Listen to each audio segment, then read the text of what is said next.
మీరు ఖచ్చితంగా ప్రభుత్వ ఉద్యోగం సాధించే విధంగా హరీష్ ది బెస్ట్ అకాడమీ అందిస్తోంది. ఆన్లైన్ మరియు offline standard coaching, group 2, SI, constable, ward officer, RRB, NTPC ఇలా అన్ని పోటీ పరీక్షలకు అత్యంత నాణ్యమైన కోచింగ్ అతి తక్కువ ధరకే అందిస్తుంది హరీష్ ది బెస్ట్ అకాడమీ. మరింకెందుకు ఆలస్యం, వెంటనే Harish the best academy app ని గూగుల్ ప్లే స్టోర్ నుండి డౌన్లోడ్ చేసుకోండి. Harish the best academy. Phone number 8341116915.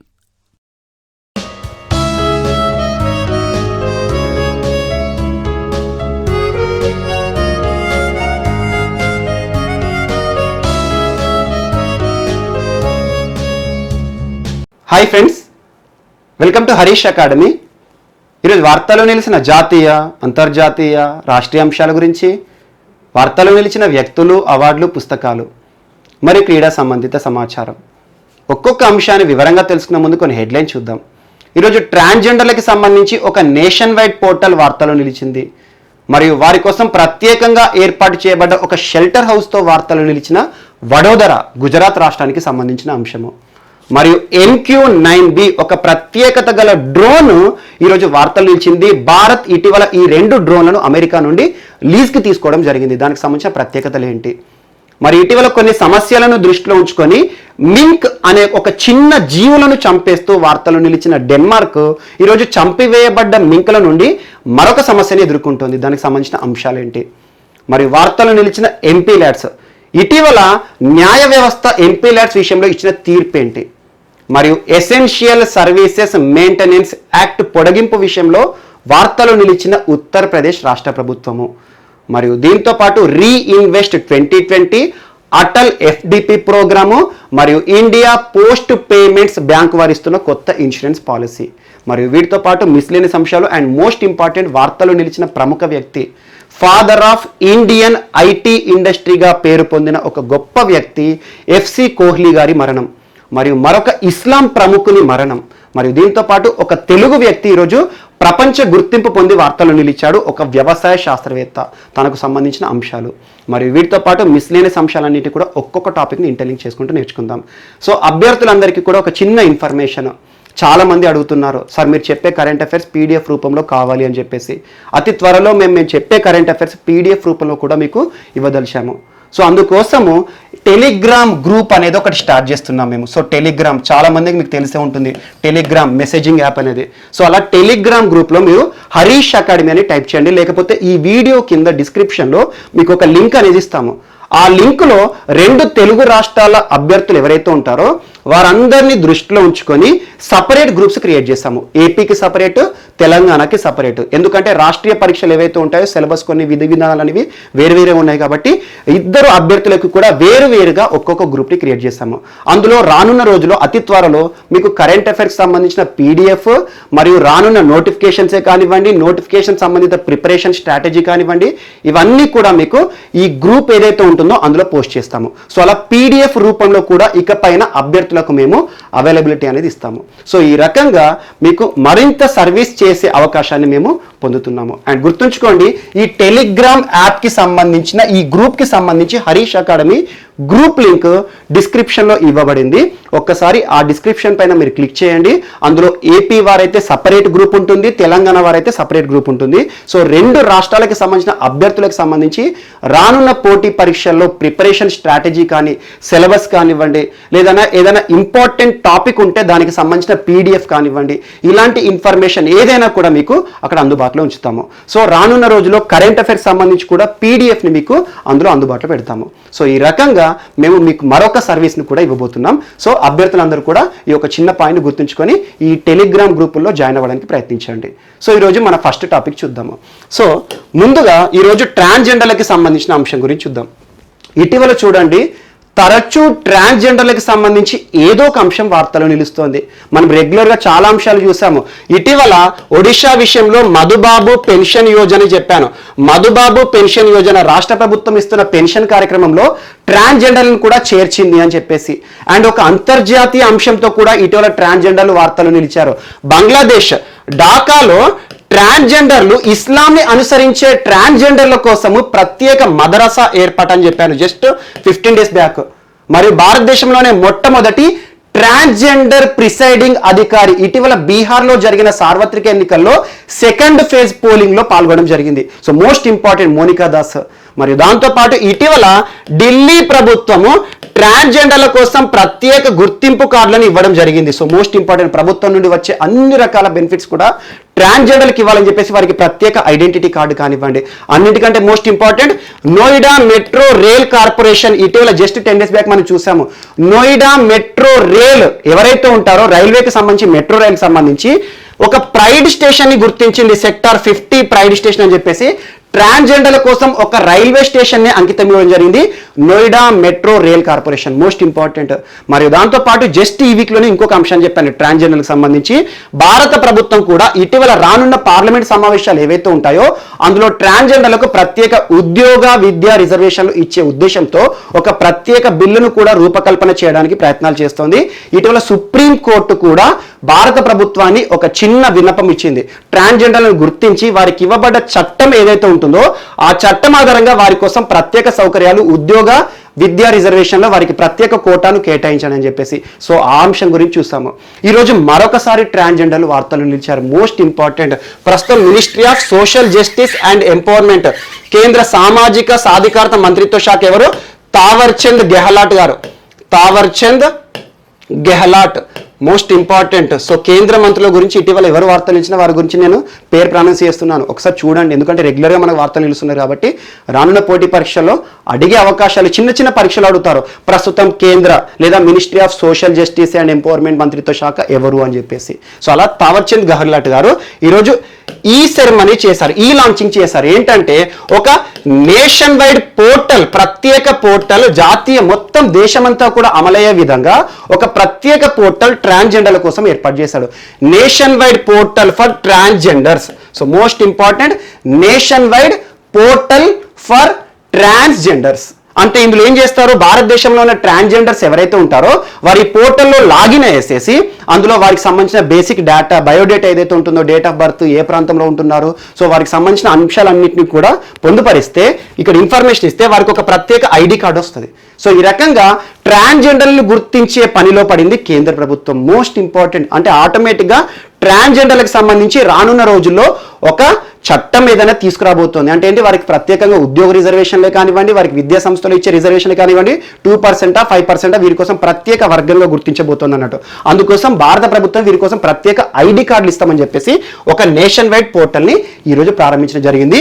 కేంద్ర మంత్రి గారు ఈ లాంచ్ చేశారు. అంటే ఈ లాంచ్ అంటే ఆన్లైన్లో ప్రారంభించారు. మరియు దాంతోపాటు మోస్ట్ ఇంపార్టెంట్ ట్రాన్స్జెండర్ల కోసం ప్రత్యేక షెల్టర్ హౌస్ గుర్తుంచుకోండి. ట్రాన్స్జెండర్ల కోసం ప్రత్యేక షెల్టర్ హౌస్ ఏర్పాటు చేయబడింది ఇటీవల వడోదర. సో వడోదర ఎక్కడ? గుజరాత్ రాష్ట్రంలోని వడోదరాలో వీరి కోసం ప్రత్యేక ఆవాసం అంటే ఒక నివాస ప్రాంతాన్ని ఏర్పాటు చేశారు.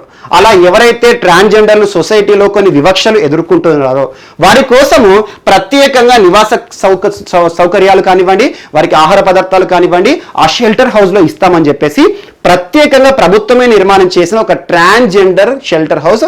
దాని పేరు ఏంటి అంటారు ఆ షెల్టర్ హౌస్ పేరు? సో గరిమా గ్రే. గుర్తుంచుకోండి, Garima Greh. Most important. So ఇటీవల వార్తలు నిలిచిన గరిమా గ్రే అనే షెల్టర్ హౌస్ తో వార్తలు నిలిచిన రాష్ట్రం ఏది అంటారు? వడోదర, గుజరాత్ రాష్ట్రం. So most important. కొంతమంది సొసైటీలో ఎవరైతే కొన్ని సమస్యలు కానివ్వండి, వివక్షలు ఎదుర్కొంటున్నారో వారి కోసం ప్రత్యేక ఆవాస ప్రాంతాలు ఉంటాయి. ప్రభుత్వం నివాసాలు ఏర్పాటు చేస్తాయి. కొన్ని స్వచ్ఛంద సంస్థలు కూడా వారి కోసం ప్రత్యేక నివాస ప్రాంతాలు ఏర్పాటు చేస్తాయి. ఎగ్జాంపుల్ చూడండి, జోగినీలు కానివ్వండి, దేవదాసి కానివ్వండి, తెలంగాణలో ఎదుర్కొనే సమస్యల కోసము చెల్లి నిలయం అని చెప్పేసి నిజామాబాద్లో ఒక ప్రత్యేక ఆవాస కేంద్రాన్ని ఏర్పాటు చేశారు. సో చెల్లి నిలయం అంటే జోగినీల కోసము. అలాంటిది ఈరోజు ట్రాన్స్జెండర్ల కోసం గరిమా గ్రే అనే ఒక ప్రత్యేక నివాస ప్రాంతము, నివాసాలను ఏర్పాటు చేసింది గుజరాత్ రాష్ట్ర ప్రభుత్వం. అలా ఏర్పాటు చేసిన ఆవాస ప్రాంతాలను ఈరోజు మినిస్ట్రీ ఆఫ్ సోషల్ జస్టిస్ అంటే వీరి సంరక్షణ చూసే మంత్రిత్వ శాఖ, సామాజిక న్యాయం అందరికీ చేయాలి, అందుకోసం ఆ మంత్రిత్వ శాఖ వీరి కోసం ఏర్పాటు చేసిన ఈ నిర్మాణాలను ఈరోజు ప్రారంభించడం జరిగింది, ఈ లాంచింగ్ సెరమనీ. సో ఈ రకంగా ట్రాన్స్జెండర్లు మరొకసారి వార్తలు ఇచ్చారు. ఒకటి నేషన్ వైడ్ పోర్టల్, మరొకటి గరిమా గ్రే. అంటే ఏంటి? ట్రాన్స్జెండర్ల కోసం ప్రత్యేకంగా ఏర్పాటు చేసిన షెల్టర్ హౌసెస్. ఇది ఒక్కటి గుర్తుంచుకోండి సరిపోతుంది. సో మరొకసారి ట్రాన్స్జెండర్ల వార్తలు ఇచ్చారు కాబట్టి వీటికి సంబంధించి ఇటీవల ఏ అంశం వార్తలు ఇచ్చారు దాని గురించి ప్రత్యేకంగా చూడండి. అండ్ ట్రాన్స్జెండర్లకు సంబంధించి ప్రత్యేక చట్టం ప్రతిసారి మీకు చెప్తున్నాను. 2019లో పార్లమెంట్ తీసుకొచ్చిన ట్రాన్స్జెండర్ల ప్రత్యేక రక్షణ చట్టము transgender persons protection of rights act 2019 most important. ఈ చట్టం ఆధారంగానే ప్రస్తుతం ట్రాన్స్జెండర్లను ప్రభుత్వం గుర్తించి వారి కోసం ప్రత్యేక రిజర్వేషన్సే కానివ్వండి, వారికి ఇవ్వబడ్డ సౌకర్యాలు కానివ్వండి, వాళ్ళ హక్కులను రక్షిస్తుంది. సో మోస్ట్ ఇంపార్టెంట్ ఈ చట్టాన్ని ఇక్కడ యాడ్ చేసుకోండి మరొకసారి. సో అలా ట్రాన్స్జెండర్ల గురించి గుర్తుంచుకోండి. రానున్న పోటీ పరీక్షల్లో ఒక బిట్ లేదా ఒక ప్రశ్న ఖచ్చితంగా అడుగుతారు. ఎందుకంటే తరచూ వార్తలు నిలుస్తున్న ప్రత్యేక వర్గం, ఒక దేశం వార్తలు నిలిచింది, రకరకాల అంశాలు, రైలుకి సంబంధించిన ట్రైన్కి సంబంధించిన అంశాలు వార్తలు నిలుస్తున్నాయి. సో అలా ట్రాన్స్జెండర్ సంబంధించి మరొక అంశంతో ఈరోజు 2 అంశాలు వార్తలు నిలిచాయి. అండ్ నెక్స్ట్ టాపిక్, ఈరోజు ఢిల్లీ వార్తలు నిలిచింది. తరచూ పర్యావరణ సంబంధిత అంశాలతో వార్తలు నిలుస్తున్న ఢిల్లీ మహానగరం ఈరోజు Delhi automated tower car parking తో వార్తలు నిలిచింది. సో పేరు గుర్తుంచుకోండి సరిపోతుంది. Delhi automated tower car parking. So tower అంటున్నాను, ఇటీవల కూడా మీకు చెప్పాను పార్లమెంట్ నూతన భవనాల నిర్మాణం గంగా యమున సరస్వతి అని చెప్పేసి 22nd రోజు చెప్పాను. అలా టవర్ అంటే ఏంటంటే ఒక టవర్ లో కొన్ని గృహాలు ఉంటాయి అన్నట్టు. అదే కార్ పార్కింగ్ సంబంధించి టవర్ అంటే ఏంది, ఒక్క లైన్ లో ఒక ప్లాట్ఫామ్ ఏదైతే ఉంటుందో ఈ లైన్ లో రకరకాల స్టేజెస్ ఉంటాయి అన్నట్టు. అందులో ఏం చేస్తారు, ఇది కార్ పార్కింగ్ కోసం నిర్మించబడ్డ ఒక ఆటోమేటెడ్ టవర్ కార్ పార్కింగ్ స్థలం. అలా ఢిల్లీలో సౌత్ ఢిల్లీ మున్సిపల్ కార్పొరేషన్ వారు ఇటీవల పెరుగుతున్న జనాభా, పెరుగుతున్న కార్లు నెంబర్ ఏవైతే ఉంటాయో కార్ల సంఖ్య విపరీతంగా పెరుగుతోంది. అందుకే కదా ఇటీవల ఢిల్లీకి సంబంధించి ఈవెన్ ఆడ్కి సంబంధించిన ఒక అంశంతో ఢిల్లీ ప్రభుత్వం వార్త నిలిచింది. ఎందుకంటే రోడ్లన్నీ ఒకేసారి, రోడ్లపైన అన్నిటిపైన కూడా ఒకేసారి కార్లన్నీ వచ్చినాయి అనుకోండి, ఇంటి నుండి బయటికి అన్ని కార్లు ఒకేసారి రోడ్లపైకి వచ్చేస్తే వాటి నుండి వచ్చే కాలుష్య ఉద్గారాలు పెరుగుతాయి. అందుకోసం ప్రభుత్వం ఏం చెప్పింది, సరి నెంబర్, ఈవెన్ నెంబర్ ఉన్నది ఒక రోజు రావాలి, బేస్ సంఖ్య ఉన్నది ఒక రోజు రావాలని చెప్పేసి ఒక విధానం తీసుకొచ్చారు.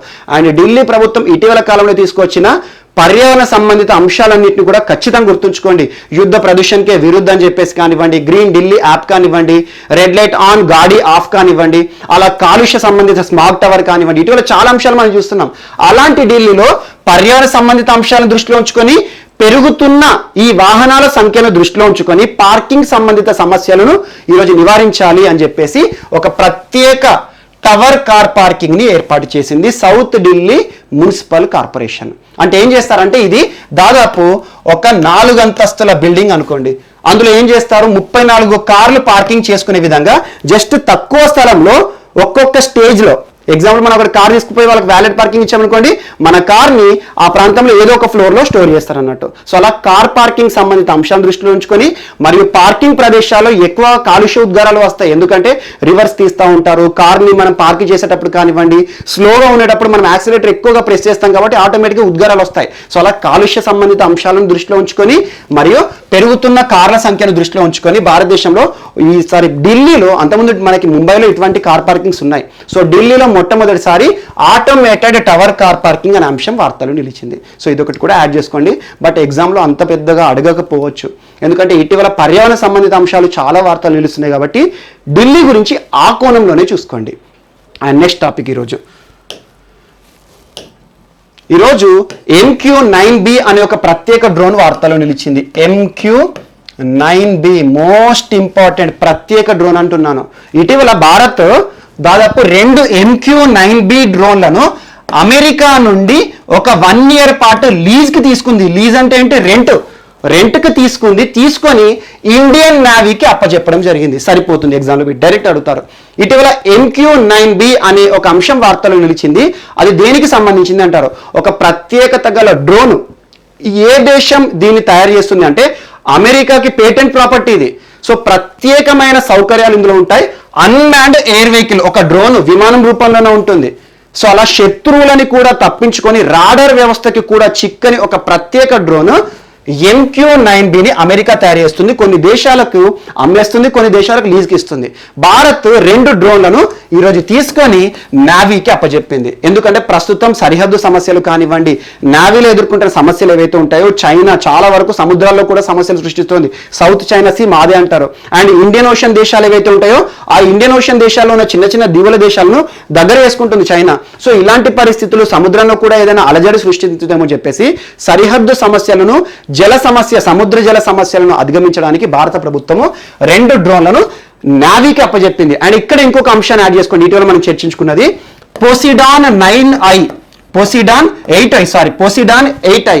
ఇటీవల మీకు చెప్పాను పోసిడాన్ 8I 9th డ్రోన్ కూడా, 9th విమానం కూడా భారతదేశానికి చేరింది అని చెప్పేసి. So most important. So Poseidon 8I అనే ఒక విమానము నావీలో పనిచేస్తుంది. ఇటీవల just 2 days back 3 days back మీకు చెప్పాను, అలా అమెరికా నుండి 9th విమానం P-8I విమానం కూడా నావీలోనే సేవలు చేస్తుంది. సో ఇదేమో విమానము, ఇదేమో డ్రోన్. So most important.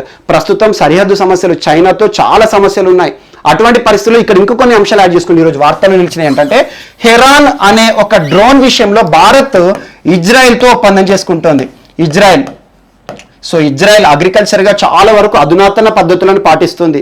అలాంటి ఇజ్రాయెల్ దేశానికి భారత్కి చాలా మంచి సంబంధాలు ఉన్నాయి. బెంజమిన్ నెతన్యాహు ఒకానొక పరిస్థితిలో ఒక ప్రపంచ వేదిక పైన ప్రకటించాడు, ప్రపంచంలో నా బెస్ట్ ఫ్రెండ్ మోడీ అని చెప్పాడు. అందుకే చూడండి, మోడీ గారు మనకి ఇజ్రాయెల్ పర్యటించిన, ఇజ్రాయెల్ అధ్యక్షుడు మన ఇండియాకు వచ్చినా కూడా వీళ్ళ మధ్యలో సాన్నిహిత్యం అనేది మనకు కనబడుతుంది. సో అలా ఇజ్రాయెల్తో భారతదేశము దాదాపు ఈ 2 days లో ఒక ఒప్పందం చేసుకుంటుంది. ఆ ఒప్పందం ఏంటంటే హెరాన్ అనే ఒక డ్రోన్ విషయంలో. సో హెరాన్ అనేది అడ్వాన్స్డ్ వర్షన్ డ్రోన్, ఇజ్రాయెల్ దేశానికి సంబంధించింది. సో మాకు కావాలి అని చెప్పేసి భారత్ ఇజ్రాయెల్తో హెరాన్ డ్రోన్ విషయంలో ఒప్పందం చేసుకుంటుంది. మరియు వీటితో పాటు చాలా మినీ డ్రోన్స్, చిన్న చిన్న డ్రోన్స్ విషయంలో భారత్ అమెరికాతో ఈరోజు మరొక ఒప్పందం చేసుకోబోతోంది. చిన్న చిన్న just light unmanned air vehicles. So అలా డ్రోన్ల విషయంలో ఒప్పందం చేసుకుంటుంది భారతదేశము. ప్రస్తుతం సరిహద్దు వెంట మనం నిఘా వ్యవస్థను బలపరచడానికి, అందులో కూడా మనకి ఈస్టర్న్ లడాక్ ప్రాంతం కానివ్వండి, అక్సాయ్ చిన్ ప్రాంతం కానివ్వండి, అరుణాచల్ ప్రదేశ్ చైనాతో సరిహద్దు పంచుకున్న ప్రాంతాల్లో ప్రత్యేక నిఘా కోసం ఇటీవల చాలా వరకు డ్రోన్ల వ్యవస్థను మనం తీసుకొస్తున్నాం. అందుకోసం ఈరోజు ఈ యొక్క అంశాన్ని గుర్తుంచుకోండి, MQ-9. సో ఇదొకటి కూడా మోస్ట్ ఇంపార్టెంట్. దాంతోపాటు ఇజ్రాయెల్ విషయంలో గుర్తుంచుకోండి హెరాన్ అని మినీ డ్రోన్స్. అండ్ ఇటీవల పోసిడాన్ 8I విమానాన్ని ఏ దేశం నుండి మనం తీసుకున్నామంటే అమెరికా నుండి భారత్కి చేరుకున్న 9వ P-8I విమానం. అదొకటి కూడా ఇంపార్టెంట్. అండ్ ఇటీవల చూడండి, చైనా కూడా చాలా అంశాలు భారత్కి కవ్వింపు చర్యలు చేస్తుంది. ఒక రకంగా చూడాలంటే భూటాన్లో మనకు సంబంధం లేదు. సో భూటాన్ భూభాగంలో, చైనా భూటాన్ ఏదైతే మధ్యలో ఉంటుందో వివాదాస్పద ప్రాంతంలో ఒక పాంగ్డా అనే ఒక విలేజ్ ని కూడా నిర్మించింది. సో పాంగ్డా అనే విలేజ్ నిర్మించడం, అండ్ షెంగ్బుల్ ప్రాంతం నుండి చాలా మంది కూడా అక్కడికి వలస రావడం అని చెప్పేసి గ్లోబల్ టైమ్స్ అనే ఒక పత్రిక పేర్కొంది. Global times.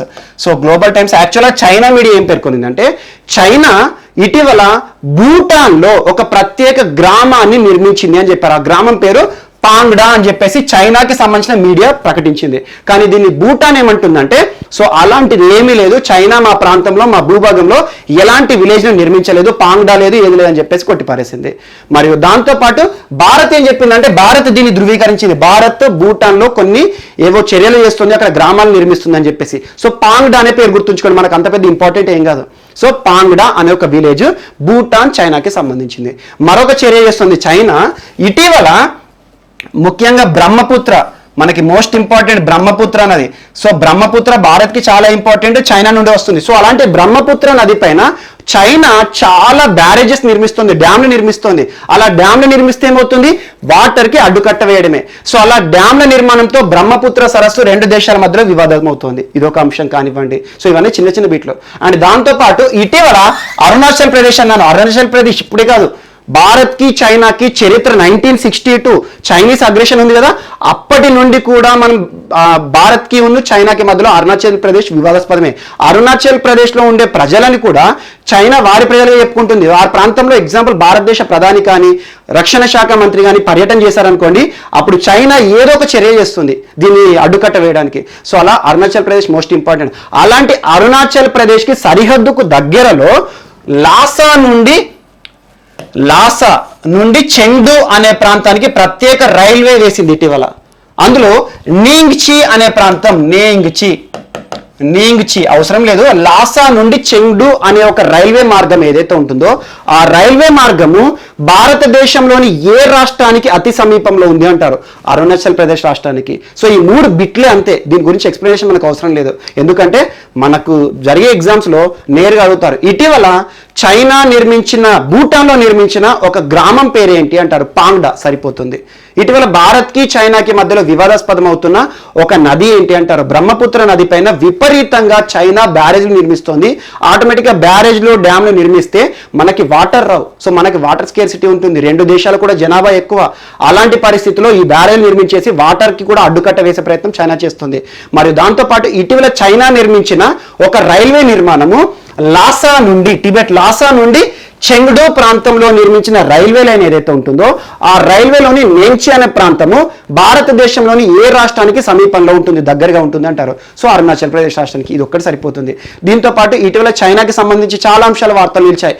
మొట్టమొదటి 6G శాటిలైట్ లాంచింగ్ చూసాము. మరియు 2 days బ్యాక్ ఒక లూనార్ మిషన్ ని ప్రయోగించింది. Lunar mission. So lunar mission దాదాపు లాంగ్ మార్చ్ 5 అనే రాకెట్ ద్వారా చాంగే అనే ఒక శాటిలైట్ ప్రయోగం చేసింది. చాంగ్ ఏ5. సో చాంగ్ E5 అనే ఒక శాటిలైట్ ప్రయోగం కానివ్వండి, ఇవన్నీ కూడా మనకు అడగకపోవచ్చు. ఎందుకంటే వీటికి మించిన మనకు చాలా అంశాలు ఇటీవల వార్తలు వచ్చాయి భారత్కి చైనాకి సంబంధించి. నిన్న క్లాస్లో చెప్పాను మీకు, 43 యాప్స్ని భారత ప్రభుత్వం మరొకసారి నిషేధించింది అని చెప్పేసి. అలా 58 యాప్సా, 59 యాప్సా, 118 యాప్సా, 43 యాప్సా, ఎన్ని యాప్స్ అయినా కూడా చట్టాన్ని మాత్రం గుర్తుంచుకోండి.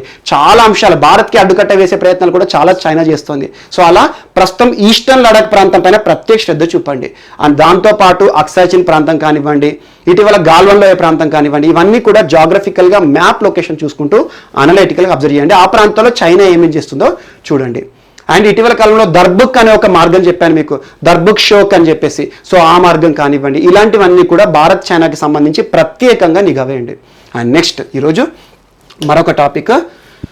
సో DGCA వార్తలు నిలిచింది. సో డ్రోన్ల గురించి చెప్పాను కదా, విమానాలు అని చెప్పేసి, అన్మాన్డ్ ఎయిర్ వెహికల్. సో ఈరోజు ఒక విమాన వ్యవస్థకు సంబంధించి DGCA వార్తలు నిలిచింది. DGCA, director general of civil aviation, most important. భారతదేశంలో వైమానిక రంగాన్ని నియంత్రించే సంస్థ. అంటే ఏంటంటే భారతదేశం నుండి ఏ దేశాలకు విమానాలు వెళ్ళాలి, ఏ దేశం నుండి భారతదేశంలోకి విమానాలను అనుమతించాలి, మరియు వీటితో పాటు భారతదేశంలో ఏ విమానాశ్రయాలకు అనుమతులు ఇవ్వాలి, ఇలాంటి అంశాల విషయం ఇటీవల మీకు చెప్పాను. ఓర్వకల్ అని చెప్పేసి కర్నూలు విమానాశ్రయం విషయంలో DGCA అనుమతుల కోసం వెయిట్ చేస్తుందని చెప్పేసి. సో DGCA భారతదేశంలో విమాన రంగాన్ని నియంత్రించే అత్యున్నత సంస్థ. వీరు ఈరోజు ఎందుకు వార్తలు ఇచ్చారంటే, ప్రస్తుతం భారతదేశం నుండి విదేశాలకి విమానాలు ఇంకా ప్రయాణం చేయట్లేదు. ఇంటర్నేషనల్ ఫ్లైట్స్ పైన నిషేధం అనేది ఉంది. సో అలా నిషేధాన్ని పొడిగిస్తూ వస్తుంది. ప్రపంచ దేశాల నుండి భారతదేశానికి వచ్చే విమానాలను కూడా చాలా అంశాలు ఉన్నాయి. సో అలా ఇంటర్నేషనల్ ఫ్లైట్స్ పైన నిషేధం అనేది మరొక నెల పొడిగిస్తూ ఈరోజు వార్తలు నిలిచింది. DGCA నవంబర్ 30వ తేదీకి అంతర్జాతీయ విమానాలు ఏవైతే ఉంటాయో వాటిపైన నిషేధం అనేది ఉంది. సో నవంబర్ 30వ తేదీకి ముగుస్తుంది కాబట్టి దీన్ని డిసెంబర్ 31 వరకు ప్రస్తుతం ఉన్న COVID-19 పరిస్థితుల దృష్ట్యా అంతర్జాతీయ విమానాశ్రయాలు ఏవైతే ఉంటాయో, అంతర్జాతీయ విమానాలు ఏవైతే ఉంటాయో ఇంటర్నేషనల్ ఫ్లైట్స్ పైన ఈ నిషేధాన్ని మరొక నెల పొడిగిస్తున్నామని చెప్పేసి DGCA అధికారికంగా ప్రకటన చేసింది. మరి కొంతమంది యూఎస్కి, యూకేకి వెళ్తున్నారు అనవచ్చు. అవన్నీ కూడా స్పెషల్ ఫ్లైట్స్. అలా అంటే ట్రైన్స్ కూడా నడుస్తున్నాయి. ప్రస్తుతము రైళ్ల పైన నిషేధం ఉంది. భారత ప్రభుత్వం నిషేధం వేసింది ఇండియన్ రైల్వేస్. ఎందుకంటే COVID-19 వ్యాప్తి, ఇప్పుడు ప్యాసింజర్ ట్రైన్స్ ఇవన్నీ నడిపితే కూడా సమస్యలు వస్తాయని చెప్పేసి జస్ట్ శ్రామిక్ ఎక్స్ప్రెస్ నడుస్తున్నాయి. అలా ప్రత్యేకంగా మే 1వ తేదీన ప్రారంభమైనాయి. అలా కొన్ని స్పెషల్ ట్రైన్స్ ని మాత్రమే నడిపిస్తోంది. అలా స్పెషల్ ఫ్లైట్స్ మాత్రమే కొన్ని నడుస్తున్నాయి. ఇలాంటి స్పెషల్ ఫ్లైట్స్ ద్వారానే ప్రస్తుతం విదేశాలకు వెళ్ళేవారు, ఎవరైనా ఎమర్జెన్సీగా వెళ్ళేవారు కానివ్వండి, వారిని అనుమతిస్తోంది. అందరికీ ఇప్పుడు కొన్ని చూడండి, అమెరికా నుండి వచ్చే ఫ్లైట్స్ కూడా చాలా వరకు క్యాన్సిల్ అయిపోతున్నాయి. సో అలాంటిది ఈరోజు ఫుల్ ఫ్లెడ్జ్గా విమానాలకి అనుమతి అనేది ఇంకా భారత ప్రభుత్వం ఇవ్వలేదు. కొన్ని స్పెషల్ ఫ్లైట్స్ కానివ్వండి, వందే భారత్ మిషన్ కానివ్వండి, ఇలాంటివి మాత్రమే నడుస్తున్నాయి. సో అలాంటి అంశాలతో ఈరోజు మరొకసారి DGCA వార్తలు నిలిచింది. నవంబర్ 30 వరకు అంతర్జాతీయ విమానాలపైన ఉన్న నిషేధాన్ని మరొక నెల రోజులు పొడిగిస్తూ ఈరోజు DGCA వార్తల్లోకి వచ్చింది. So most important. And next ఈరోజు మరొక అంశము, మింకులు మరొకసారి వార్తలు నిలిచాయి. మింక్ సో చిన్న మూగ జీవులు ఇటీవల తరచూ మనం చూసాము. ఆల్మోస్ట్ జూన్లో ఒకసారి చెప్పాను, డచ్ వార్తలు నిలిచింది. డచ్ లేదా నెదర్లాండ్స్ లేదా హాలాండ్. సో అలా డచ్ ప్రభుత్వము ప్రస్తుతం వారి దేశంలో విపరీతంగా కరోనా కేసులు పెరుగుతున్నాయి, ఈ కరోనా కేసులు పెరగడానికి కారణమైన జీవులు ఏంటి అని చెప్పేసి వాళ్ళు ఒక రీసెర్చ్ చేశారు. అందులో మింక్ జీవుల ద్వారానే మింక్ ఫార్మ్స్ ఏవైతే ఉంటాయో ఆ మింక్ ఫార్మ్స్ లో పనిచేసే కార్మికులకు ఎక్కువగా కోవిడ్-19 బారిన పడుతున్నారని చెప్పేసి ఒక అధికారిక ప్రకటన చేసింది. అందుకోసం డచ్ ప్రభుత్వము ఈ మింకులన్నింటినీ కూడా చంపేసింది, చిన్న చిన్న జంతువులను. అలా జూన్ మాసంలో చూసాం మనం. మోస్ట్ ఇంపార్టెంట్, మింకులకి చాలా కమర్షియల్ వాల్యూ ఉంటుంది. మింకులు కేవలం కొన్ని దేశాలను ఉంటాయి, పోలాండ్, డచ్, డెన్మార్క్, అలా శీతల దేశాలు ఏవైతే ఉంటాయో అక్కడ ప్రత్యేక మింక్ ఫార్మ్లు ఉంటాయి.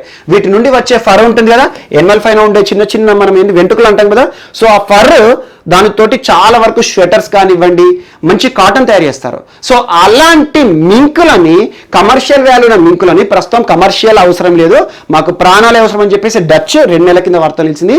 జస్ట్ ఈ 1 వీక్ బ్యాక్ ఇంకొక అంశం చెప్పాను, డెన్మార్క్ కూడా ఇటీవల వారి దేశంలో విపరీతమైన కరోనా కేసెస్ పెరుగుతున్నాయని చెప్పేసి మింక్ అనే మూగజీవులను చంపేస్తున్నాయి అని చెప్పేసి కొన్ని వేల మింకులను సజీవ దహనం చేస్తోంది, కొన్ని మింకులను చంపేసేసి కొట్టేసి పాత పెడుతుందని చెప్పాను. సో అలాంటి డెన్మార్క్ ఇటీవల మింకులు ఏవైతే చంపబడ్డాయో వాటి నుండి మరొక సమస్య ఎదుర్కొంటుంది డెన్మార్క్ దేశం.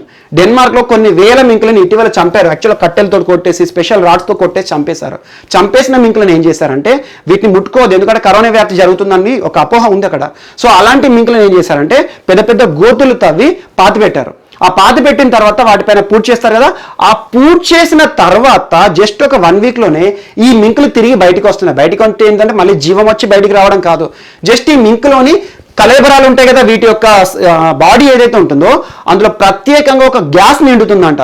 అలా ఈ మింకులు అనేవి ఈ ప్రత్యేకమైన గ్యాస్ నిండేసేసి అవన్నీ ఉబ్బెత్తుగా అవుతాయి. సో అవి ఆటోమేటిక్గా ఏమవుతుంది, బయటికి భూమిపైకి రావడం జరుగుతుంది. సో అలా వచ్చిన తర్వాత ఆ చుట్టుపక్కల ఉండే జంతువులు ఉంటాయి కదా, ఆ జంతువులు వాటిని తింటున్నాయి, డాగ్స్ కానివ్వండి అవి తింటున్నాయి. సో అలా ఈ కుక్కలకి కూడా కరోనా వ్యాప్తి చెందితే దీన్ని ఆపడం ఎవరి వల్ల కాదని చెప్పేసి అలా పూడ్చిపెట్టిన మింకులు ఇటీవల భూమి నుండి మరొకసారి బయటికి వస్తున్నాయి. అలా ఎందుకంటే వీటి లోపల ఏదైనా చనిపోయిన డెడ్ బాడీని పూడ్చిపెట్టినప్పుడు కొంత లోతులో పాటు పెడతారు, ఎందుకంటే అందులో గ్యాస్ ఫార్మేషన్ అయినా ఏదైనా కూడా బయటికి రాకుండా. సో వీటిని ఏంటంటే ఇటీవల కాలంలో ఎంత లోతులో పాటు పెట్టినా కూడా అవి బయటకు వస్తున్నాయని చెప్పేసి ఆ బయటికి వచ్చిన మింకులు ఏవైతే ఉంటాయో వాటిని సంరక్షించే చర్యలు చేస్తుంది. సంరక్షించడం అంటే ఏంటి, వాటిని కాపాడడం కాదు. సో వాటి చుట్టుపక్కలకి ఎలాంటి జంతువులు రాకుండా, వాటిని తినకుండా, వాటి మాంసాన్ని తినకుండా ఈరోజు ప్రత్యేక ఫెన్సింగ్లు ఏర్పాటు చేయడము, అక్కడ పోలీసులను కూడా మోహరిస్తున్నాయి. సో ఆ రకంగా చనిపోయిన మింకులు మరొక సమస్యను సృష్టిస్తున్నాయి ఈరోజు డెన్మార్క్ దేశంలో. So most important. సో అలా డెన్మార్క్ జస్ట్ 2 సార్లు, ఒకటి మింకులను చంపుతూ వార్తలు నిలిచింది, మరొకటి చనిపోయిన మింకులు బయటికి భూమి నుండి బయటికి రావడంతో మరొక సమస్యను ఎదుర్కొంటుంది. అలా డెన్మార్క్ మరొక అంశంతో ఈరోజు వార్తలు నిలిచింది. అండ్ నెక్స్ట్ టాపిక్,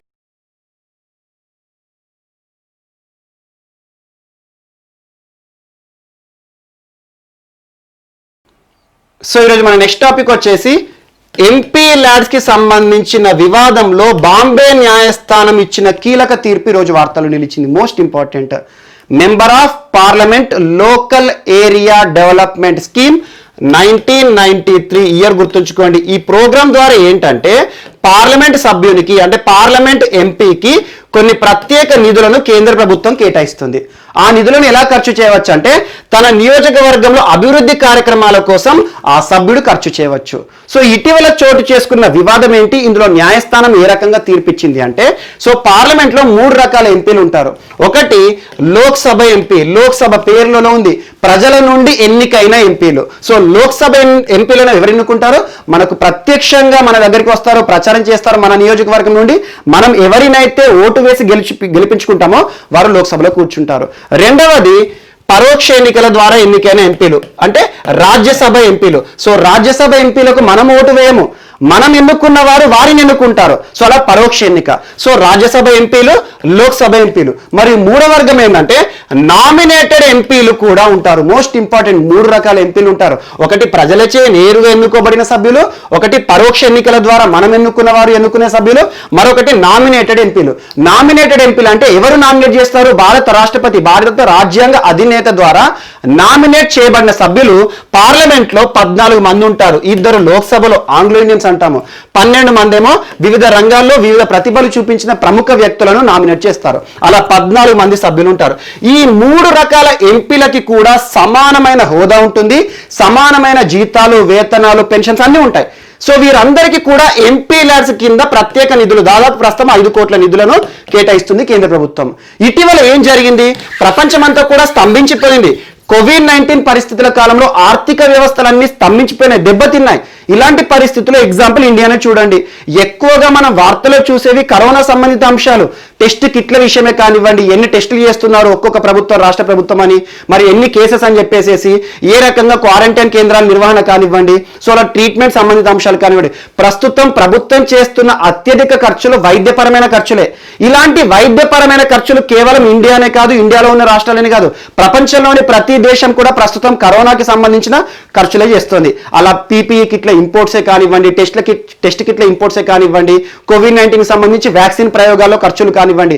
సో ఇందుకోసం చేస్తున్న ఖర్చుల కోసము ప్రస్తుతం మన దగ్గర ఉన్న ఆర్థిక వనరులను వాడుకోవడం పైన, మేనేజ్మెంట్ పైనే మన యొక్క పురోగతి అనేది ఆధారపడి ఉంటుంది. అందుకోసం ఏం చేసింది కేంద్ర ప్రభుత్వం?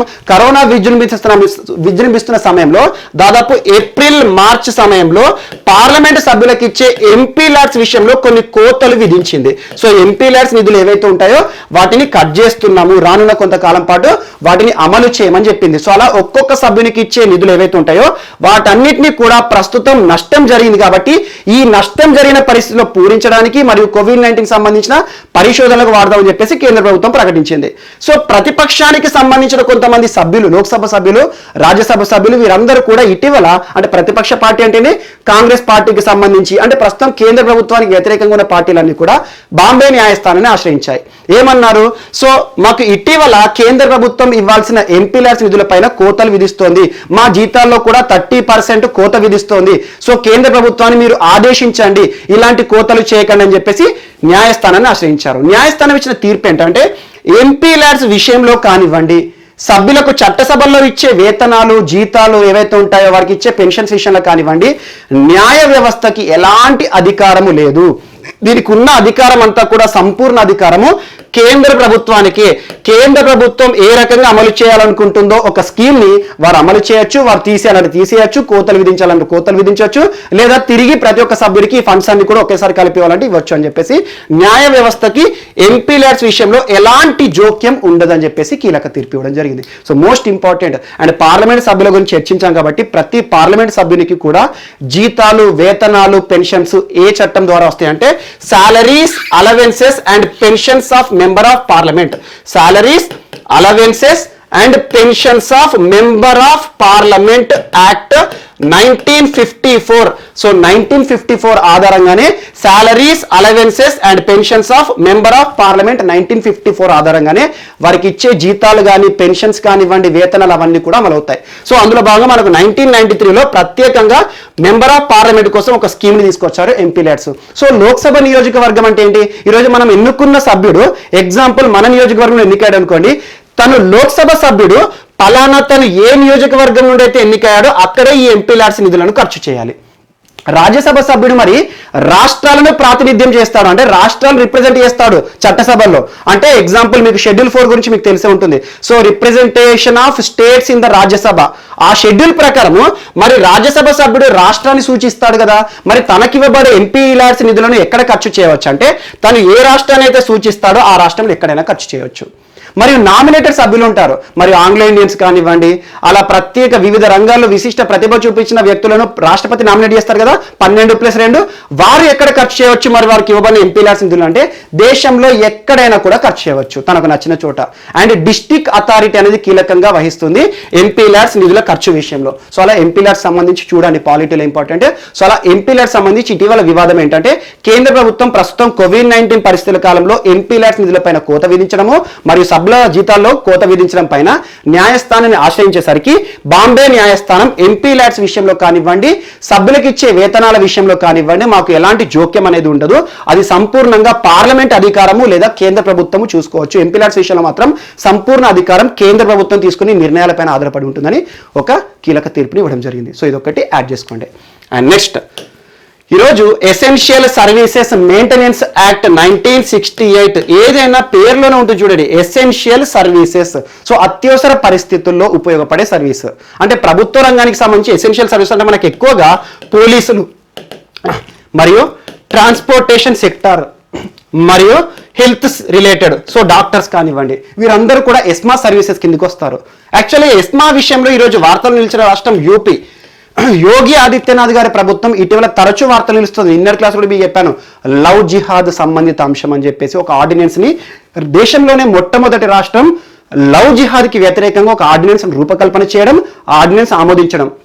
మరి ప్రస్తుతం ప్రతి సంవత్సరం కూడా గంగా స్నానమేళా ఉంటుంది ఒకటి మనకి అలహాబాద్ ప్రాంతంలో, ఆ ప్రాంతంలో గంగా నది ఒడ్డున ఆ గంగా స్నానమేళాను కూడా రద్దు చేసింది ఈ సంవత్సరము.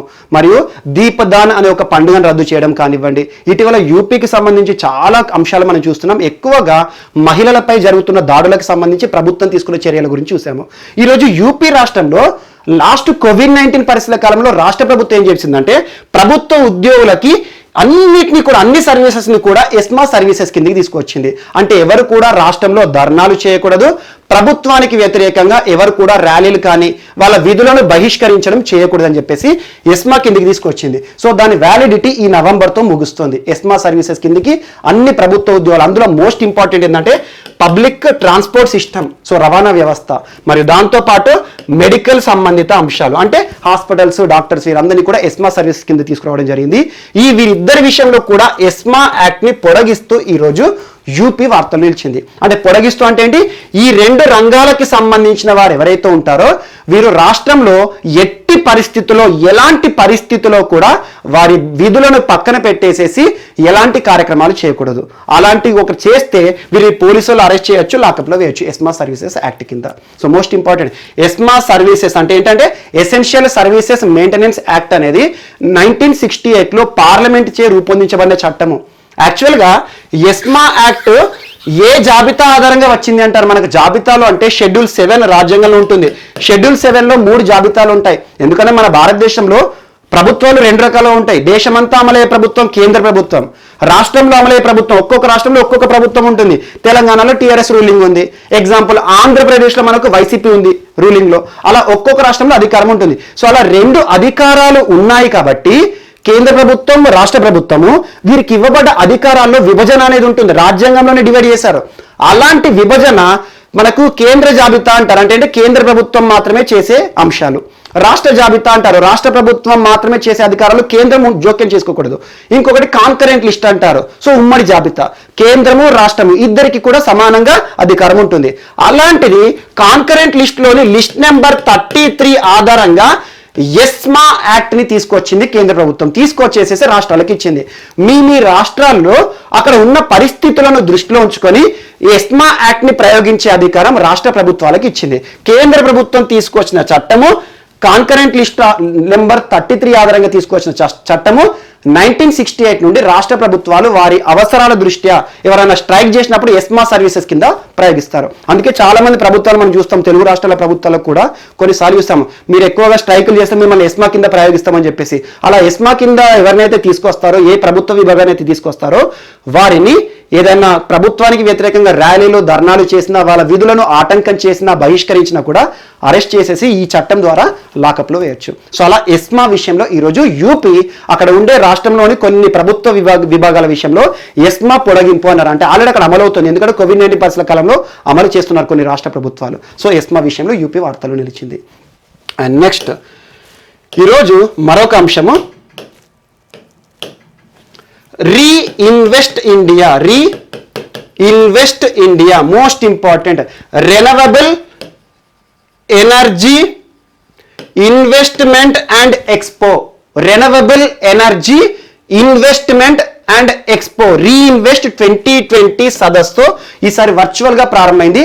Third global reinvest 2020. యాక్చువల్గా పేరులోనే ఉంది రెనవబుల్ ఎనర్జీ అంటున్నాను. ప్రస్తుతం మనం తరచూ చూస్తున్నాం సోలార్ ఎనర్జీ కానివ్వండి, విండ్ ఎనర్జీ కానివ్వండి, రెనవబుల్ ఎనర్జీకి సంబంధించి చాలా అంశాలు మనం చూస్తున్నాం. So ministry of new and renewable energy ప్రస్తుతం ఎవరు? ఆర్కే సింగ్ గారి ఆధ్వర్యంలో ministry of new and renewable energy మంత్రిత్వ శాఖలో ఇటీవల నవంబర్ 26వ తేదీ నుండి 28వ తేదీ 3 రోజుల పాటు భారతదేశంలో పునరుత్పాదక శక్తి వనరుల విషయంలో అవగాహన కార్యక్రమాలు మరియు పెట్టుబడులకు సంబంధించి విదేశీ పెట్టుబడులను ఆకర్షించడానికి ఎలాంటి కార్యాచరణ ఉండాలని చెప్పేసి రీఇన్వెస్ట్ 2020 థర్డ్ ఇయర్ ఈ సంవత్సరం జరపడం. సో థర్డ్ గ్లోబల్ రీఇన్వెస్ట్ 2020 వార్తలు నిలిచింది. సో నేరుగా గుర్తుంచుకోండి, ఎగ్జామ్లో దీనిలో ఉండే విధి విధానాలు ఏంటి ఇలాంటివి అడగరు. సో నేరుగా ఏమడుగుతారంటే రీఇన్వెస్ట్ 2020 ఇటీవల వార్తలు నిలిచింది, దానికి సంబంధించిన ఆ ఫుల్ ఫామ్ ఏంటి అంటారు, renewable energy investment and expo. So ఇది ఏ మంత్రిత్వ శాఖ ఆధ్వర్యంలో అంటే ministry of new and renewable energy, పునరుత్పాదక శక్తి వనరులకు సంబంధించి కేంద్ర మంత్రి ప్రస్తుతం ఆర్కే సింగ్ గారి ఆధ్వర్యంలో 3 రోజుల పాటు భారతదేశంలో ఎలాంటి పునరుత్పాదక శక్తి వనరులు తయారు చేయాలి, ఉత్పత్తి చేయాలి, విండ్ ఎనర్జీ ఏ రకంగా చేయాలి, లేకపోతే సోలార్ ఎనర్జీకి ఏ రకంగా మనకు ప్రస్తుతం అవకాశాలు ఉన్నాయి, ఎక్కడెక్కడ ప్లాన్స్ని ఏర్పాటు చేయాలని చెప్పేసి సో అలాంటి అంశాలు చర్చిస్తూ 3 రోజుల పాటు జరుగుతున్న సదస్సు ప్రారంభమవడం జరిగింది. సో నేరుగా గుర్తుంచుకోండి. So sustainable energy transitions, innovation for sustainable energy transitions ఈ సంవత్సరం ఇచ్చిన reinvest 2020 third global reinvest 2020 theme ఏంటి అంటారు. So innovation for sustainable energy transition. Sustainable అనే పదం ఎక్కడ ఉన్నా కూడా అది మంచి పదమే, వాస్తవం గుర్తుంచుకోండి. సుస్థిరాభివృద్ధి, సస్టైనబుల్ డెవలప్మెంట్ అంటాము. సో అలా పర్యావరణానికి సంబంధించి ఎకానమీని రిలేట్ చేస్తూ ఉండే పదాలు ఏవైతే ఉంటాయో సస్టైనబుల్ అనే పదం గురించి ఖచ్చితంగా చూడండి. సస్టైనబుల్ డెవలప్మెంట్ అంటే ఏంటి? సో భవిష్యత్తును దృష్టిలో ఉంచుకొని ప్రస్తుతం ఉన్న అవసరాలను తీర్చుకుంటూ మన యొక్క ఆర్థిక వ్యవస్థను ముందుకు తీసుకురావడం. సో అలాంటి సస్టైనబుల్ అనే కాన్సెప్ట్ని ఈసారి థీమ్గా తీసుకున్నారు. So innovations for sustainable energy transitions reinvest 2020 యొక్క థీమ్ ఈ సంవత్సరం. సో అలా మనకు పునరుత్పాదక శక్తి వనరులకు సంబంధించి భారతదేశంలో ఎలాంటి పెట్టుబడులు ఆకర్షించాలి, విదేశీ పెట్టుబడులు కానివ్వండి, కొంతమంది ప్రముఖులు శాస్త్రవేత్తలు అందరూ కూడా ఈ వర్చువల్గా జరుగుతున్న కార్యక్రమంలో ప్రసంగిస్తున్నారు, కొన్ని స్ట్రాటజీలు కూడా ఇస్తున్నారు. అండ్ ఇంకొక అంశం, ఇంకొక మంత్రిత్వ శాఖకు సంబంధించి ఇక్కడే యాడ్ చేసుకోండి. అటల్ FDP వార్తలో నిలిచింది. Atal FDP AICTE training and learning faculty development programme. Atal FDP full form AICTE training and learning. AICTE training and learning. AICTE అంటే all India council for technical education. ప్రస్తుతం సాంకేతిక విద్యకు సంబంధించి, టెక్నాలజీ ఎడ్యుకేషన్ సంబంధించి బీటెక్ కాలేజెస్ అన్నిటికీ కూడా AICTE అక్రెడిషన్ ఉంటుంది. So అలా AICTE training and learning faculty development programme ఇటీవల ప్రారంభించబడింది. దీని కింద 46 ఆన్లైన్ ట్రైనింగ్ మాడ్యూల్స్ ని కేంద్ర ప్రభుత్వం తయారు చేసింది. ఆన్లైన్ ట్రైనింగ్ మాడ్యూల్స్ ఎవరి కోసం? ఆటోమేటిక్గా పేర్లో ఉంది. AICTE కింద రికగ్నైజ్ అయిన ఇంజనీరింగ్ కళాశాలలు ఏవైతే ఉంటాయో ఆ కళాశాలలో పనిచేసే ఉపాధ్యాయులు ఉంటారు కదా, వారందరికీ కూడా, మరియు గ్రాడ్యుయేషన్ ఉపాధ్యాయులు కానివ్వండి, వీరందరికీ కూడా ఉపాధ్యాయుల కోసం ప్రత్యేకంగా ట్రైనింగ్ మాడ్యూల్స్ ని ఈ అటల్ FDP ప్రోగ్రామ్ కింద మినిస్ట్రీ ఆఫ్ ఎడ్యుకేషన్ ప్రారంభించింది. నేరుగా గుర్తుంచుకోండి, అటల్ FDP ఇటీవల వార్తలు ఇచ్చింది. దాని యొక్క ఫుల్ ఫామ్ ఏంటి అంటారు, యాక్రోనిమ్ ఏంటి అంటారు. సో అలా AICTE training and learning faculty development programme. So దీనిలో భాగంగా భారతదేశంలో ఉన్న టీచర్స్ ఎవరైతే ఉంటారో ఈ ఇంజనీరింగ్ విద్యకు సంబంధించి AICTE రికగ్నైజ్డ్ కాలేజెస్లో పనిచేసే టీచర్స్ అందరికీ కూడా 46 ఆన్లైన్ మాడ్యూల్స్ పైన ప్రత్యేక శిక్షణ ఇస్తారు. ఇందులో మోస్ట్ ఇంపార్టెంట్ ప్రస్తుతం కేంద్ర ప్రభుత్వం తీసుకొచ్చిన న్యూ ఎడ్యుకేషన్ పాలసీ గురించి కూడా వారికి అవగాహన కల్పిస్తారు. ఎందుకంటే ముందుగా ఉపాధ్యాయులకు అవగాహన కల్పిస్తేనే టీచర్కి చెప్తారు. సో అలా ఒక ఫ్యాకల్టీ లర్నింగ్ ప్రోగ్రామ్ ఈరోజు వార్త నిలిచింది. మినిస్ట్రీ ఆఫ్ ఎడ్యుకేషన్ ఎవరు? ప్రస్తుతం రమేష్ పోఖ్రియాల్ నిషంక్ గారు, మోస్ట్ ఇంపార్టెంట్ పర్సనాలిటీ. ఇటీవల వాతాయన్ లైఫ్ టైమ్ అచీవ్మెంట్ అని చెప్పేసి తను రచించిన రచనలు కూడా చెప్పాను, వివిధ భాషల్లోకి తన రచనలన్నీ కూడా ట్రాన్స్లేట్ అయ్యాయని చెప్పేసి. So most important personality. అంతకుముందు Ministry of Human Resources Development, ప్రస్తుతం మినిస్ట్రీ ఆఫ్ ఎడ్యుకేషన్ పరిధిలో ఈ అటల్ FDP ప్రోగ్రామ్ అనేది ప్రారంభమైంది. Largest platform, online platform for teacher learning. So టీచర్కి ట్రైనింగ్ ప్రోగ్రామ్ ఇచ్చేది. అండ్ నెక్స్ట్, ఈరోజు ప్రధానమంత్రి నరేంద్ర మోడీ గారు కొన్ని అంశాలతో వార్తనిచ్చారు. ఒకటి, జమిలీ ఎన్నికలు అని ప్రసంగించారు. జమిలీ ఎన్నికలు, రానున్న ఎన్నికలు ఖచ్చితంగా జమిలీ ఎన్నికలు నిర్వహిస్తాము అన్నారు. అంటే ఏంటంటే ఒకే దేశం ఒకే ఎన్నికలు. ఇటీవల మనం కేంద్ర ప్రభుత్వం సంబంధించి చాలా చూస్తున్నాం. 1 nation 1 tax, 1 nation 1 exam, 1 nation 1 pension అని చెప్పి చాలా అంశాలు చూస్తున్నాం. So 1 nation 1 constitution. సో అలాంటిది 1 నేషన్ 1 ఎలక్షన్స్ ని రానున్న ఎన్నికల్లో కండక్ట్ చేస్తామంటే ఏంటి? ఇప్పుడు చూడండి, తరచూ మనం ప్రతి సంవత్సరంలో ఒక 3-4 నెలలు గ్యాప్ ఉంటుంది, ఏదో రాష్ట్రానికి సార్వత్రిక ఎన్నికలు వస్తాయి. ఎగ్జాంపుల్ మన బీహార్లో ఎన్నికలు జరిగాయి. సో ప్రభుత్వ నిర్ణయం ప్రజలు తీసుకునే అధికారం ఉంటుంది. అలా ప్రజాస్వామ్యంలో ప్రజలు నిర్ణయించడమే అధికారంగా భావిస్తాము. అలాంటిది సార్వత్రిక ఎన్నికలు బీహార్లో ముగిసినాయి, కొత్తగా ఎన్డీఏ కూటమి అధికారంలో వచ్చింది. ఇవి ముగిసాయా? మళ్ళీ జస్ట్ 3 మంత్స్ ఆగండి, తమిళనాడులో ఎన్నికలు వస్తాయి. ఆ వెంటనే మరొకసారి మనకు వెస్ట్ బెంగాల్లో ఎన్నికలు ఉన్నాయి. సో అవి ముగిగానే మరొకటి మహారాష్ట్ర, కానీ ఇట్లా వస్తూ ఉంటాయి. సో అలా సార్వత్రిక ఎన్నికలు అనేవి ఒక్కొక్క రాష్ట్రానికి సో విడతల ప్రతి 3 నెలలకు ఒకసారి కేంద్ర ప్రభుత్వం కానివ్వండి, రాష్ట్ర ప్రభుత్వాలు కానివ్వండి, ఎన్నికలపైనే కాన్సన్ట్రేట్ చేయాల్సి వస్తుంది. అందుకోసం అని చెప్పేసి దేశవ్యాప్తంగా లోక్సభకి మరియు అన్ని రాష్ట్రాలకి ఒకేసారి ఎన్నికలు తీసుకొస్తామని చెప్పేసి. ఎగ్జాంపుల్ చూడండి, లాస్ట్ టైం ఆంధ్రప్రదేశ్కి ఉన్న లోక్సభకి ఒకేసారి ఎన్నికలు జరిగాయి. తెలుగు రాష్ట్రానికి సంబంధించి ఏపీకి లోక్సభకి ఎప్పుడు ఎన్నికలు సమానంగా ఒకే పరిస్థితిలో ఒకే సమయంలో ఉంటాయి. కానీ ఇటీవల కాలంలో తెలంగాణ ముందస్తు ఎన్నికలకు వచ్చింది కాబట్టి ఈ ఏదైతే ఉందో వరుస క్రమం పోయింది. సో అలాంటిది భారతదేశంలో కొన్ని రాష్ట్రాలకు 2022లో ఉన్నాయి, కొన్ని రాష్ట్రాలు 2021లో ఉన్నాయి, కొన్ని రాష్ట్రాలకు 2020లో ఉన్నాయి, కొన్ని రాష్ట్రాలు 2019లో ఉన్నాయి.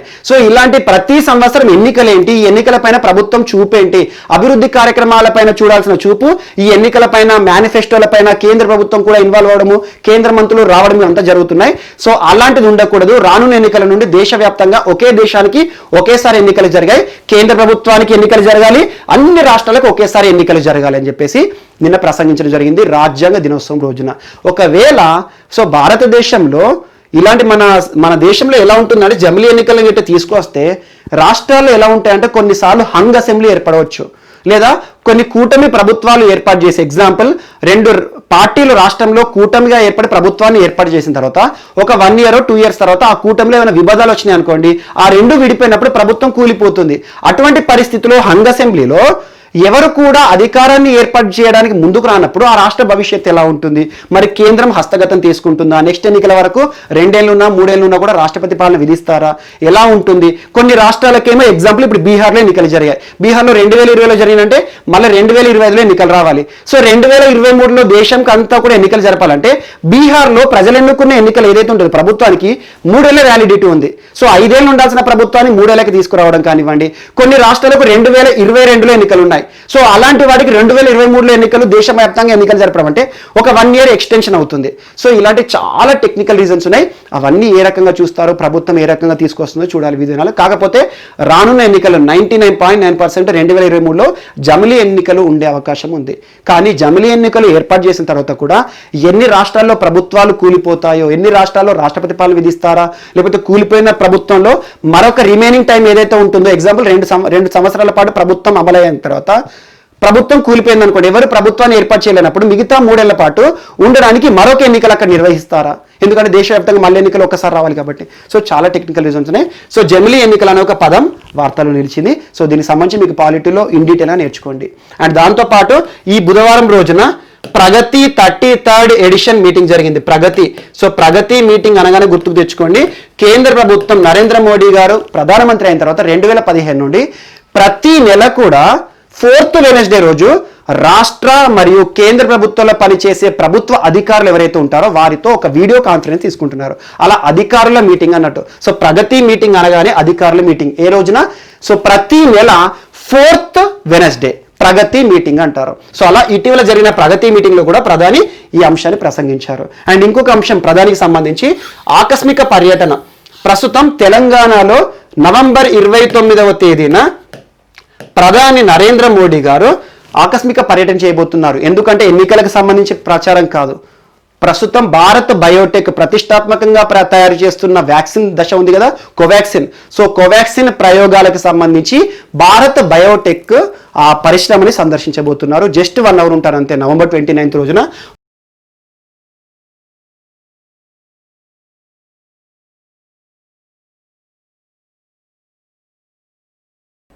సో ఈరోజు మన నెక్స్ట్ టాపిక్ వచ్చేసి వార్తల్లో వ్యక్తులు.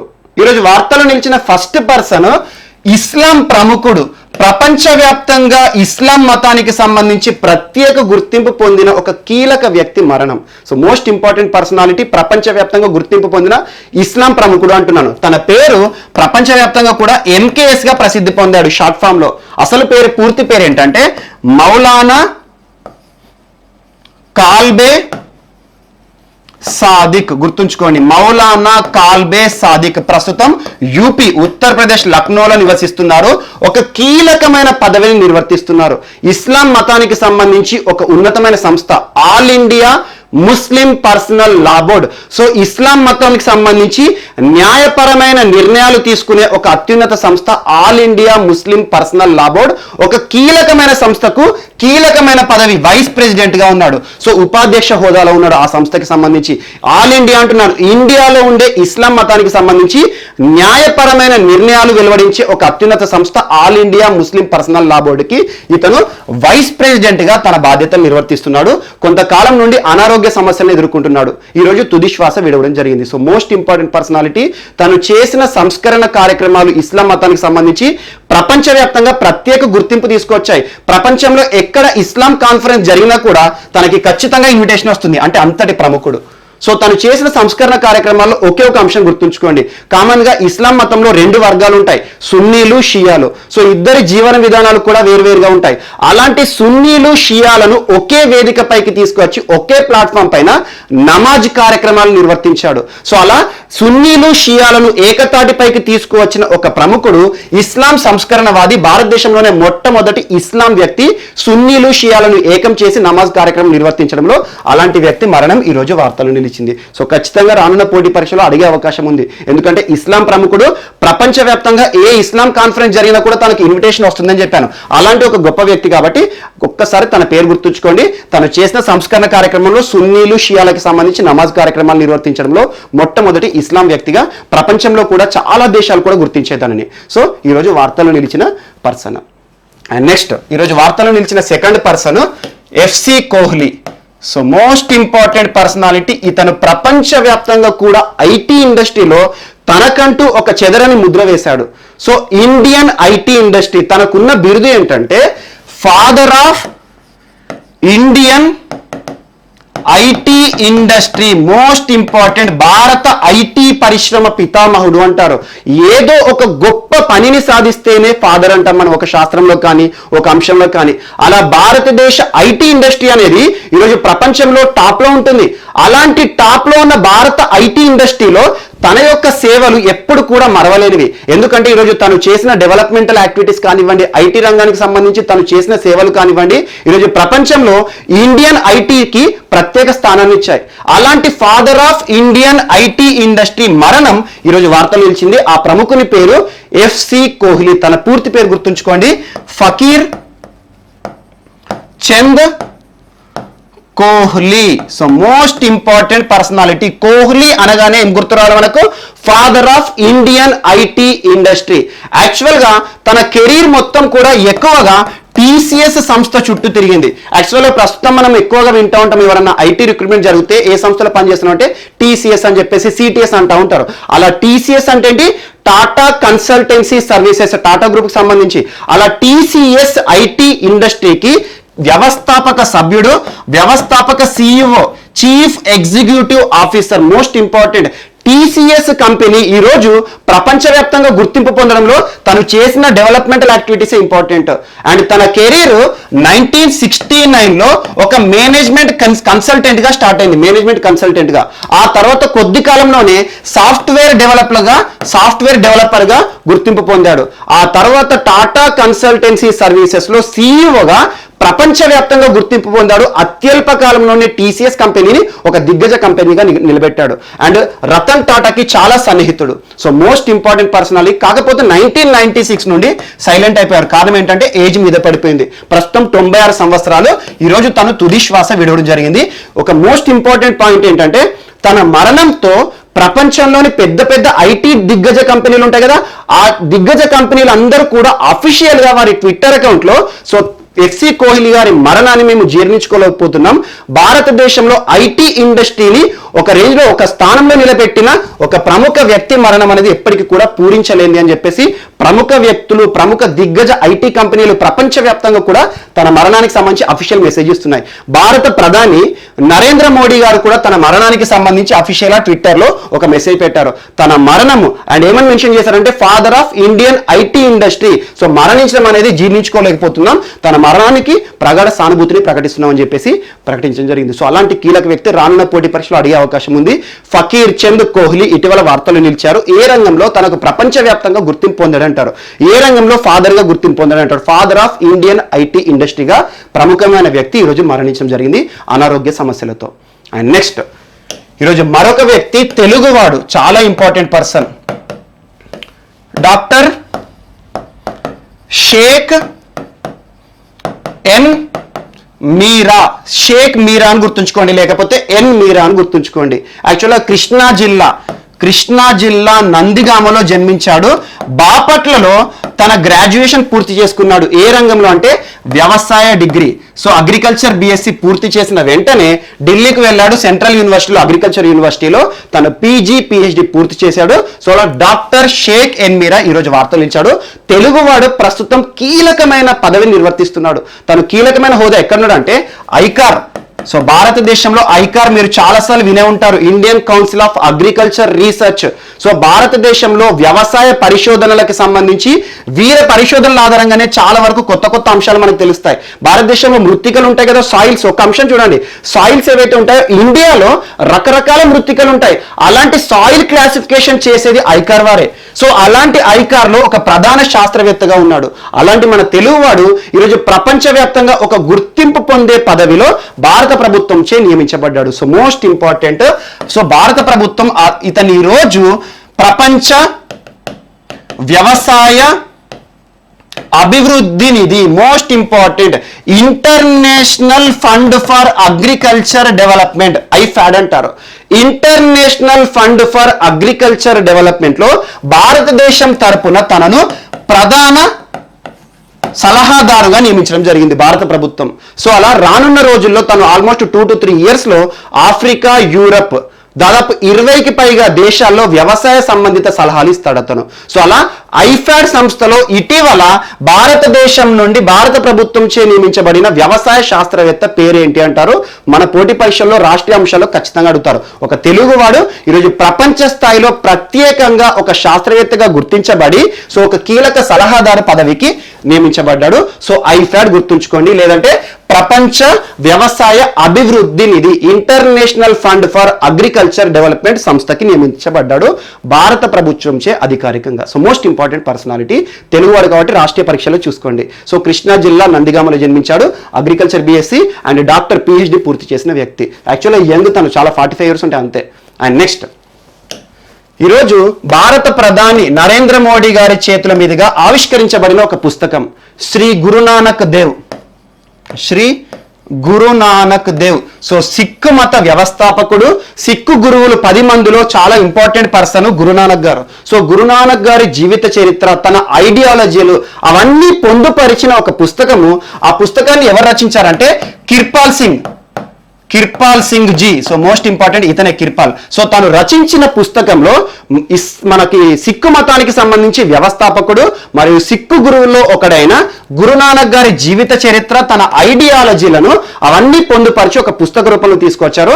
ఆ పుస్తకాన్ని భారత ప్రధాని నరేంద్ర మోడీ గారి చేతుల మీదుగా ఈరోజు ఆవిష్కరించబడి వార్తలు నిలిచింది. మోస్ట్ ఇంపార్టెంట్, జస్ట్ గుర్తుంచుకోండి. ఇటీవల సిక్కు మతానికి సంబంధించి ఏ గురువు పుస్తకాన్ని భారత ప్రధాని చేతుల మీదుగా ఆవిష్కరించబడింది అంటారు. సో గురునానక్ గారి పుస్తకం జీవిత చరిత్ర. సో గురునానక్ ఏ రకంగా మతానికి సంబంధించి ప్రవచనాలు ఇచ్చాడు, ఏ రకంగా మతాభివృద్ధి కార్యక్రమాలను చేపట్టాలన్నాడు, సో ఇస్లాం మతం, మనకి సిక్కు మత నియమాలు ఏంటి, ఇలాంటి అంశాలన్నింటినీ కూడా ఈ పుస్తకాల్లో గురునానక్ మాటల రూపంలో చెప్పడం జరిగింది. కిర్పాల్ సింగ్ గారు రాసిన పుస్తకం. సో ఇందులో ముక్తార్ అబ్బాస్ నక్వీ గారు కూడా ఈ కార్యక్రమంలో పార్టిసిపేట్ చేశారు. ఎందుకంటే భారతదేశంలో ఎక్సెప్ట్ హిందూస్ అందరు కూడా మైనారిటీస్. ఇటీవల మీకు చెప్పాను, నేషనల్ కమిషన్ ఫర్ మైనారిటీస్, జాతీయ మైనారిటీ కమిషన్ ఒక వివాదం అని చెప్పాను.